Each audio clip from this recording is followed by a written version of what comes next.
এই ধরনের যে এই মর্মান্তিকভাবে মৃত্যু হবে এবং সাংবাদিকতা করার জন্য যাইয়া যে মৃত্যু হইল, প্রশাসনে তো এখন পর্যন্ত কোনো কিছু এটার তোড়ফাড় করে নাই কিংবা দেখে নাই।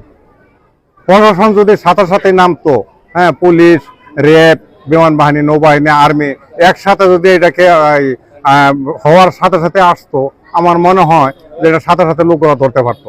সন্ত্রাস কি পুলিশ এবং আর্মির সামনে কি সন্ত্রাস আছে?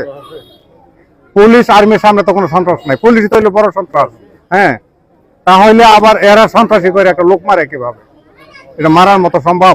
হ্যাঁ, আর তাও কি এতগুলা লোকের সামনে 5-7 জন লোকে দাঁড়ালো, অস্ত্র দেওয়া মারলো, কেউ কোনো কিছু বলে নাই, ফেরাইতে সামনেও আসে না কেউ। হ্যাঁ, সাংবাদিকতা করাতে লাভটা কি? এই যে দেশে এত হাজার হাজার সাংবাদিক আছে, এদের দিব কেনা? জীবনের নিরাপত্তা কে দিবে? এদের এদের খাওয়াবে কে? এই যে এখন 2টা বাচ্চা থইয়া, তার ওয়াইফ, তার 2টা শিশু, 2টা বাচ্চা, আমার মনে হয় 5 বছর বয়স, এর বেশি না। হ্যাঁ, 5 বছর 3 বছর বয়স। তাহলে এদেরকে কে এখন ভরণ পোষণ করবে?